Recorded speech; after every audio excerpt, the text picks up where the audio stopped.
Your young adult says that they want a life of their own, but days turn into weeks, weeks turn into months, and nothing happens. You encourage them, you check in on them, you even do things for them, but something seems to be off to where time is still running, but nothing's moving. And this is frustrating and exhausting, and it's way more common than what you think, especially in young adults with ADHD and autism. So today I'm going to walk you through some ways that you can support growth, not by pushing harder, but by understanding what's actually getting in the way. Hi, I'm Dr. James Thatcher. I'm a licensed clinical psychologist at Forest Psychological Clinic up in Portland, Oregon. And I specialize in working with teens, young adults, and their families in navigating these complex transitions, especially in patients with neurodivergence. So let's talk about how to move forward with some strategies that are sustainable, affirming, and grounded in real success and not shame. So I want to start off with that people will have the mindset to try and just work harder. And I want to go into why just working harder typically doesn't work. When parents see their young adults feel stuck, they feel that you just push through, just try harder. So what they'll do is they'll start reminding them more, pushing harder, trying to give more help. They'll apply more pressure. But here's the hard truth. These strategies often backfire. Why? Because it creates a sense of shame, or it can create an overdependency. And it skips over something very basic and fundamental in failure to launch. And that is that these young adults are not emotionally or developmentally ready. Neurodivergent brains often experience overwhelm as a shutdown. That job that you're asking them to apply for, that schedule that you've set for them, or engaging in that simple task that you've set ahead of them can feel like a tidal wave coming over them. So I want to share a story with you to where I worked with a young adult one time to where every time his parents asked him to go and apply for a job, and he would go on the internet, and he would bring something up, but he would have a panic attack every single time.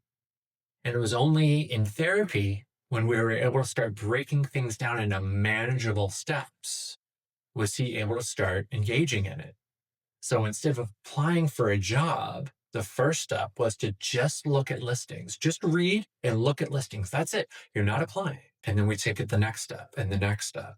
And I'll get into that here in just a minute, these different strategies, but breaking it down into small, manageable steps. Step number one is to co-regulate, then collaborate. So you've got to be able to start understanding their emotions. And they've got to be able to be in a place where they feel emotionally ready and emotionally safe in order to start engaging. And the first step in that is for you to check in with your own emotions. If you're stressed out, if you're anxious, those are contagious. Stress and anxiety are contagious. If you're amped up, the rest of your family is going to be a little bit more on edge. So being able to check where your emotions are first before you engage with them is going to be key. And making sure that you're in a calm place before you start working on these and collaborating with them on how to start moving forward. The next part is just to point out what you see. So it looks like this is really overwhelming for you. You're just pointing out what you're seeing in that. And then you start affirming their internal motivation. So I know that you want to move forward. I know you want more out of life, and I'm here to support you. Giving them that sort of message. And I want to impress upon you that support sticks when you start with connection, not control. Not nagging them or telling them what to do or bossing them around.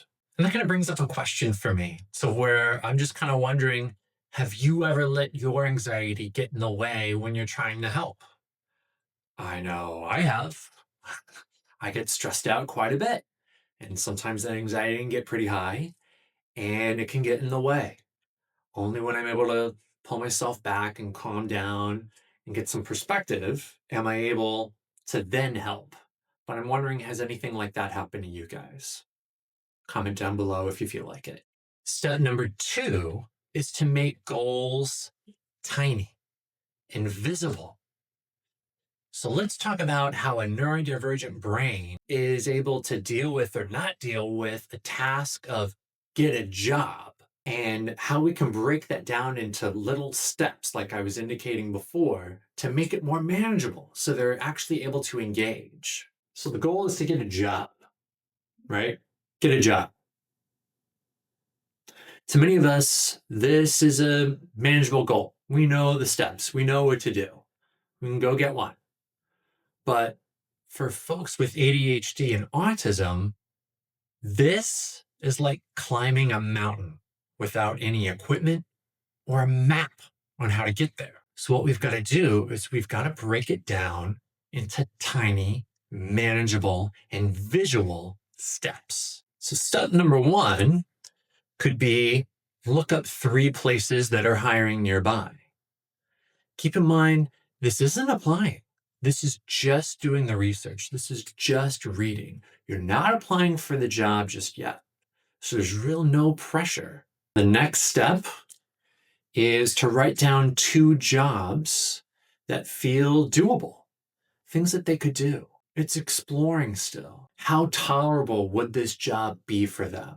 Could they actually do it? The next step could be to pick 1 job and read it out loud. And what this is doing is that it's increasing their comprehension and their activation to where now they're going to hopefully understand the job a little bit better and be a little bit more motivated and a little bit more activated to look into it.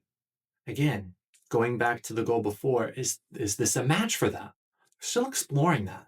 The next goal after that, goal number 5, is to write a rough draft of what their resume looks like. Keep in mind, they're not applying for anything just yet. They're still doing the research and they're exploring their own strengths. It's just a rough draft as well. This isn't the thing that they're going to send in, and you may need to remind them of that. The next step is to ask a parent, a coach, someone that they know and trust to look it over and review it with them. And what this does is it increases collaboration. And now finally, the last goal, this thing doesn't fall off. There we go. The last one is to apply to 1 job, not 5, 1. That way they don't get overwhelmed. And also keep in mind that they're building up this skill. This is about skill building. This is about breaking down this huge, massive goal into 1 step at a time. And they might not reach the top of that mountain at this point. They might not get the job, and that's okay. We're going to take what we learned from this experience and apply it to the next one, or the next one, or the next one. This isn't about achieving the goal. It's about engagement and building up skills. And the other thing about making all of this visual is that it makes executive functioning manageable. They can see it 1 step at a time. It gets all these steps out of their head and here. And keep in mind, if they stop or stall out at step 1 or 2 or 3, it's not about getting all the way to the end. It's about engagement. And sometimes those small steps, count those as wins. Those are successes. They've made more movement than what they have been for weeks or months. This is still a win, and you can always try again. Step 3 is find that spark, not the skill. Apathy is often disconnection, not disinterest. So you're going to have to explore a little bit. And you may ask your young adult, what feels interesting to you, even just a little bit? Another question you can ask is, what would you try if success did not matter? Or another one is, what do you want to learn just for you? Especially for neurodivergent youth and young adults, these goals need to feel authentic and true to themselves, not just something that's expected of them. What we're doing is we're finding the intrinsic motivation. What gets that passion burning? What ignites that spark? And what does that is what feels authentic to them. What are they interested in? What are they passionate about? Here, I'll give you an example. To where I worked with an autistic teen one time to where he loved fixing broken electronics. And that passion of his turned into working at a recycling center for these different electronics. And with that experience, he was able to get a job later on, working at a place of repairing different appliances. And he loved it. He was great at it. So finding that passion, finding that spark for them. Step number 4 is to use the right kind of support. So not all types of support are created equal. And typically what I run into is young adults need support that is trauma-informed, neurodiversity affirming, and skill building in nature. So let me give some examples of each of these types of support. So the first one I want to go over is trauma-informed support. So sometimes young adults, when they shut down and avoid, this is actually a protective factor. Let me give you an example. I worked with a young adult one time to where they were staying at home, playing video games all day. The task was to go out and apply for college. They're in their early 20s and they were very intelligent and they wanted to go to college. But the academic failure that they had faced triggered a trauma response from when they were a child. Another form of support is neuroaffirming, to where we're not normalizing and trying to have them fit into a neurotypical world. Rather, we're empowering them. So let me give you an example. Someone with ADHD might have a lot of struggle working a regular 9-to-5 job. That might not match up with their energy level throughout the day. So having a neuroaffirming therapist realize this and work with their strengths to where maybe instead of a 9-to-5 job, we start looking at something that's more freelance or doing an evening shift instead of in the middle of the day, something that's more aligned with their energy level. Or another thing to look at is instead of seeing procrastination as them being lazy, see it as this goal is just too big right now. So let's learn how to break it down into smaller, manageable steps so that we're able to engage and start getting it done. And another form of support is skill building. So where we're looking at practical tools that help with executive functioning or communication or self-regulation. So let me give you another example. I worked with a young adult who was not able to make appointments. They would have doctor appointments and the task was just too overwhelming. So what we would do is again, break it down. We would role play on what that looks like one step at a time, picking up the phone, dialing the number, scripting what to say. This is my name. I'm a new patient. This is my information. Going back and forth and problem solving and problem shooting on what would happen during this phone call. Because just telling them, go make a doctor's appointment, that's too much. What are the steps? Step number 5 is to let them struggle just a little bit. So allowing them to feel discomfort, not an overwhelming amount of distress to where they shut down, but enough discomfort to where they start building up a tolerance for it. They start building up a resiliency to it. So another one may be holding to a boundary without giving in.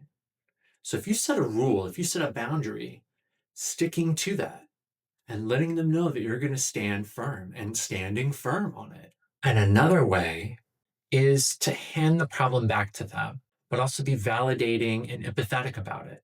So something that you could say is, I know that you can handle this. And if you need help, I'll be here to help you figure it out. So remember, the goal is to be a coach, not a manager. Your young adult isn't lazy. They're likely discouraged, overwhelmed, and afraid. And what they need most isn't a launch pad, but a bridge. A bridge built with connection, compassion, and clarity. And with the right support, they'll be able to move forward on their own timeline and in their own way. If this video spoke to you, please hit like and subscribe. Feel free to comment down below. I do read them and I do respond as much as I can. And stick around because I got another video coming out about the root causes of failure to launch in neurodivergent young adults. All right, I'll see you there. Bye-bye.